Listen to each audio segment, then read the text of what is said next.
bonk, bonk, bonk, bonk, bonk, bonk, bonk, ooh,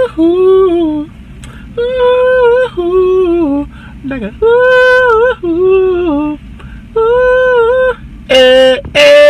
Hello, hello, hello. What's up, all you beautiful people out there? Marjack79. And I don't know, man, something about sitting in the car filming my movie reviews. I just like doing it. So this is going to be my discussion slash review of Spider-Man Into the Spider-Verse. I am going to include spoilers on this, so this is a spoiler warning right now. If you have not seen the movie, go on ahead and exit out of the video right now. But I still thank you for clicking on it though. So, Spider-Man Into the Spider-Verse. Let me go ahead and start off by saying that I've seen pretty much every Spider-Man movie that's came out. Spider-Man 1, 2, and 3 from Tobey Maguire. The Amazing Spider-Man 1 and 2 from Andrew Garfield. And Spider-Man Homecoming with Tom Holland. And I think out of all those, Spider-Man 2 was definitely still my personal favorite. The one with Doc Ock. And probably followed by the original Spider-Man with the Green Goblin, and then probably closely followed by Spider-Man Homecoming with Tom Holland, and then the Amazing Spider-Man 1, and then it's kind of a tie for last between the Amazing Spider-Man 2 and Spider-Man 3. I didn't really like those at all.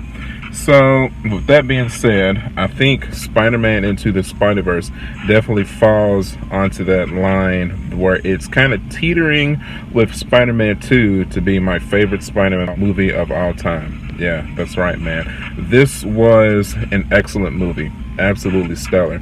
I enjoyed everything about it, from the opening credits to the ending credits, man. It's a really, really great film. This is a blockbuster banger, man. I'm telling you, blockbuster banger. Hashtag that. So what makes this so good? So just from the opening credits, what pulls you into the movie is the music, man. Definitely the music and the introduction of Miles Morales, his character. Just, I don't know, just his personality. I feel like I could easily put my 14, 15-year-old self into a Miles's character. I feel like that's exactly how my personality was. The awkwardness and just the unsure of your confidence and just all kind of stuff like that. I feel like it was really easy to put myself in his shoes, and so I definitely related very well to his character. So go ahead and jumping into the story. So it gives us a huge banger right at the start of the film.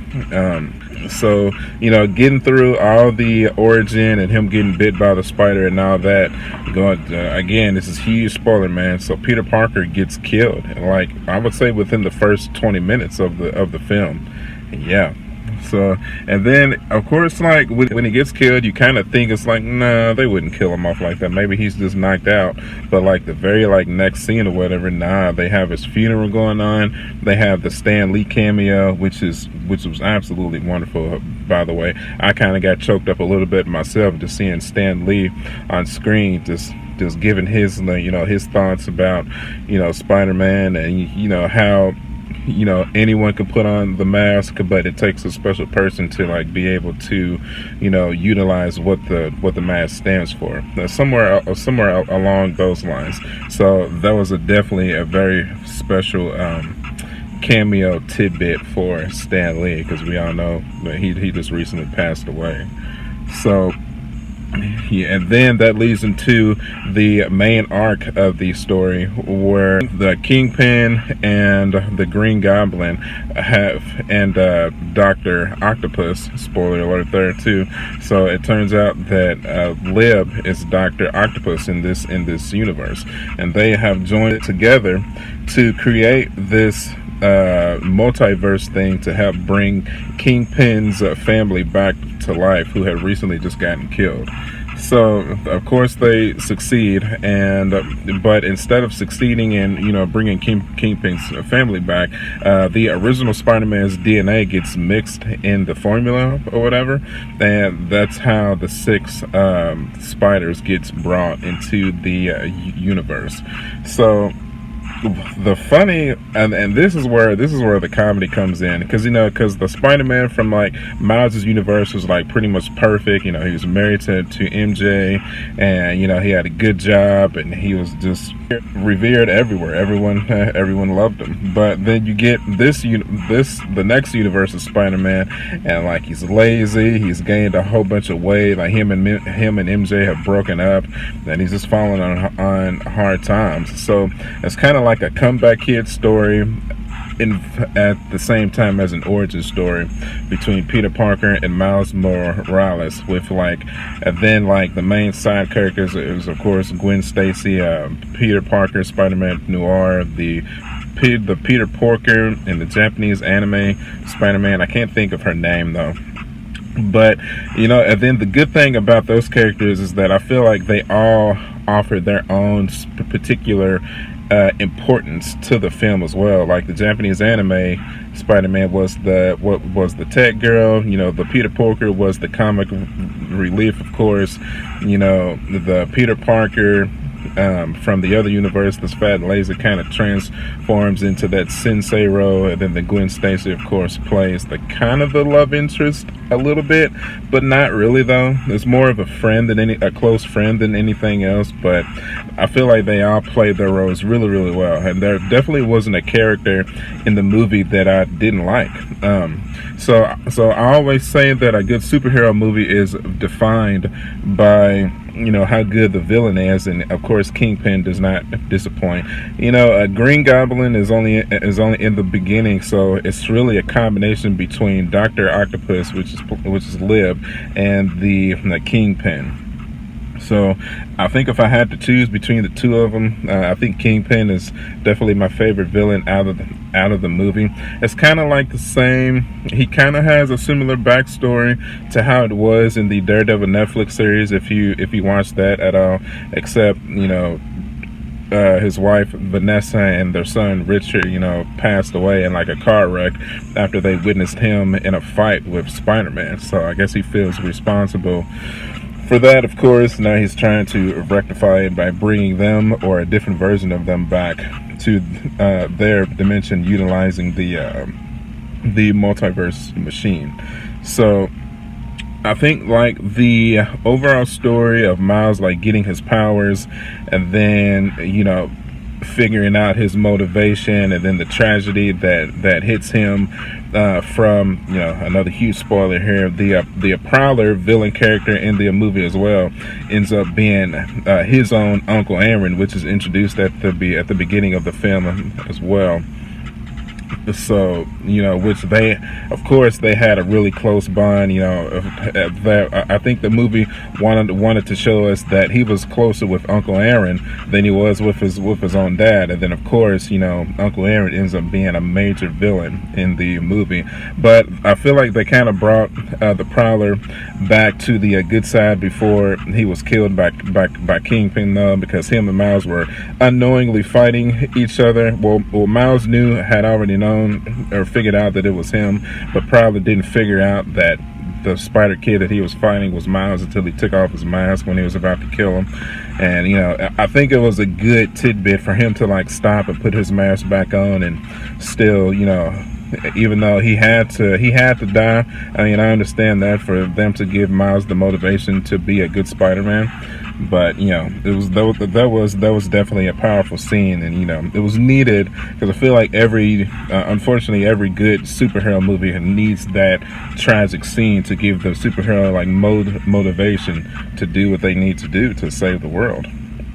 So moving on with that, and then Miles figuring out his powers and like using the motivation from that, and then the motivation that he got from that speech from his dad on how to figure out how to use his electrical venom powers and how to turn it invincible. That was really cool too. I really liked that part. It was a really good part. That's definitely a classic motivational speech scene right there, in my opinion.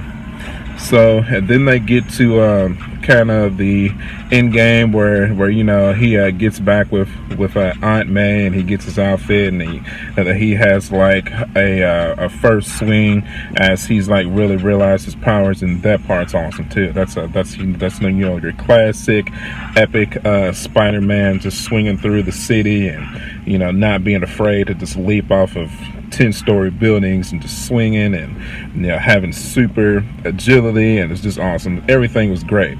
So I mean, the other cool aspect about this movie was definitely the art style too. This is the first kind of movie that I've ever seen that had this particular kind of art style. Now admittedly, it got kind of weird at times. I feel like it was some weird shadowy effects that kind of hindered the film a little bit. I feel like when I was watching it, sometimes when somebody's face would be on there, a little weird black ring around them would be on the screen. Now, I don't know, and I've seen this movie twice too, and I thought maybe the first time that maybe I just had a messed up screen, but nah, it caught me again on the second time I saw it too. Now, I haven't seen it in 3D, so maybe this movie is really meant for you to see in 3D, but I'm not really a fan of 3D myself. I don't know, I'm just not, man. So comment below if you saw it in 3D and had those similar effects too, because if so, that's unfortunate. But moving on, so and then they get to the end, and they're fighting, and like Miles makes his appearance as like the new Spider-Man, and they're fighting Dr. Ock, and then they beat her, of course, and everybody gets a sent back, and then Miles and Gwen have like a special moment that they'll still keep their friendship going even when Gwen goes back to her world, and then him and Peter have one last moment, especially then the Kingpin like shows up for like one final fight, and then Miles convinces Peter like, hey, you need to go back to your world, because if you don't, you're gonna die. And Peter's like, all right, okay, cool. So he falls in, and then they have the final fight, and there's some really good parts in this fight too. I thought it was really cool for them to put like a cameo, like final hit, and how his Uncle Aaron like had that funny scene where he was teaching them how to talk to girls or whatever, and to put the shoulder on the or put the hand on the shoulder and be like, hey. That was really cool to have them do the final fight like that, and have him win the battle against Kingpin like that. It was really cool. I like that. But yeah, man, like I said, I love this movie, man. There was only like a couple of aspects that kind of hindered me a little bit. Like it was a few pacing issues and a few like out of place character spots. Like, why was the dad in the control room in the final fight? I didn't really understand that. And then how the dad just happened to be there when Uncle Aaron got killed, and he was pointing his gun at the unknowingly concealed masked Spider-Man Miles. That kind of got to me a little bit.